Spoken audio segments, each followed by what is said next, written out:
Assalamualaikum dan salam sejahtera. Untuk topik yang seterusnya ini memang agak rumit untuk difahami kalau dibandingkan dengan biasa. Topik yang saya maksudkan ini ialah berkenaan dengan myelodysplasia ataupun myelodysplastic syndrome. Secara pendeknya kita panggilnya MDS. Sebenarnya ada banyak perkara yang kurang jelas tentang MDS ini, sehingga kan dalam 10 tahun kebelakangan ini berbagai definisi telah digunakan pakai untuk mentakrifkan penyakit MDS ni, dan ia telah banyak menimbulkan kekeliruan bukan saja di kalangan pesakit, malah di kalangan doktor juga. Sekarang ini kita lihat MDS ini banyak tertumpu kepada ia menjadi salah satu komponen kanser. Jadi kalau kita bayangkan tentang penyakit ini, ia mungkin adalah satu spektrum di mana MDS ini kita boleh anggapkan sebagai peringkat awal bagi acute myeloid leukemia ataupun AML. Oleh kerana topik ini agak complicated, saya memerlukan lebih video dan lebih masa daripada biasa untuk menerangkan perkara ini. Video pertama ini hanyalah sekadar sebagai pengenalan sahaja. Kemudian kita akan lihat bagaimanakah diagnosis dibuat. Seterusnya, bagaimanakah daripada diagnosis ini kita dapat mengenal pasti apakah risiko pada penyakit kita sebelum kita membincangkan tentang rawatan. Dari segi rawatannya pula, memang tidak ada banyak rawatan yang sebenarnya dapat memberi kesembuhan kepada pesakit kita. Kebanyakan pesakit MDS ini umurnya pun sudah lanjut, dan dari segi rawatan tidak ada satu pun rawatan yang dapat menyembuhkan mereka melainkan dengan penggunaan pemindahan sum-sum tulang. Jika kita tengok purata median pesakit kita banyaknya mula didiagnosis dengan penyakit ini pada umur 70 tahun. Jadi mungkin peluang untuk membuat pemindahan sum-sum tulang itu mungkin tidak ada. Secara dasarnya MDS ini bermula daripada kerosakan daripada sel pembuatan darah ataupun sel induk, sama ada ia daripada peringkat asal ataupun bahagian kemudian daripada kematangannya. Kita tidak begitu pasti, tapi apa yang pasti terdapat mutasi pada sel induk, dan sekiranya ini berlaku, ia akan menyebabkan sel induk ataupun sum-sum tulang kita tidak dapat membuat sel yang matang dengan elok. Jadi banyak sel daripada sum-sum tulang kita, daripada sel induk, apabila mereka membuat darah, hasilnya sel-sel yang tidak matang, yang tidak dapat memenuhi fungsi darah putih, darah merah dan juga platelet. Jadi walaupun agak banyak kita nampak, mungkin kuantiti ataupun kualitinya tidak sama dengan sel biasa. Jadi hasilnya yang kita nampak ialah terdapat kekurangan sel darah. Sama ada sel darah itu yang kurangnya sel darah merah, putih ataupun platelet, bergantung kepada jenis MDS yang pesakit dapat.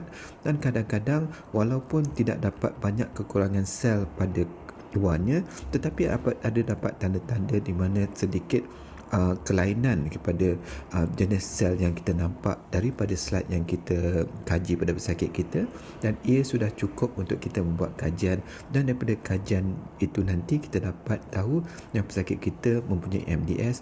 Yang saya ingin tekankan sekali lagi adalah peringkat awal kepada kanser. Jadi kita tidak boleh ambil mudah diagnosis MDS ini.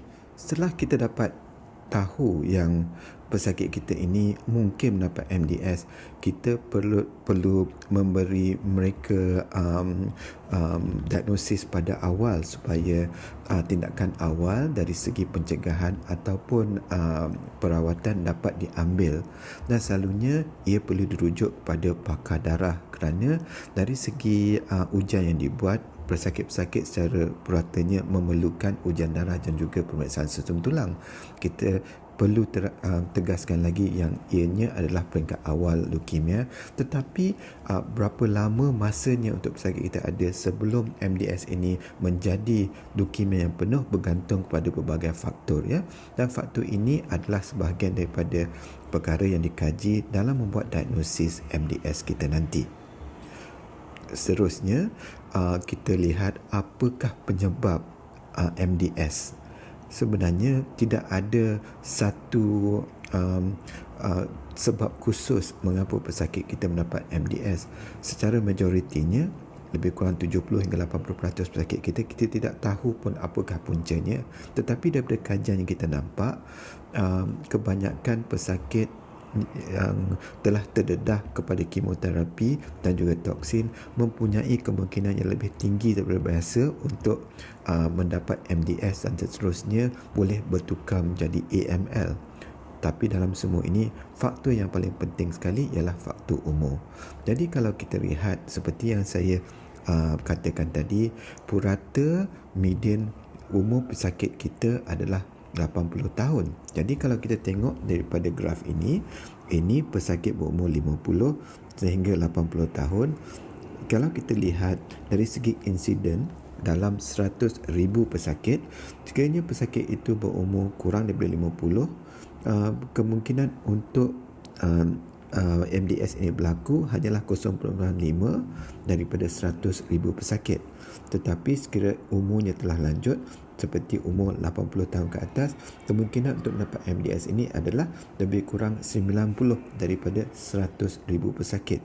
Dan dari segi jumlahnya, ia akan semakin menaik dengan umur pesakit kita. Jadi salah satu faktor penting untuk menentukan sama ada pesakit kita ini mempunyai MDS atau tidak ialah faktor umur.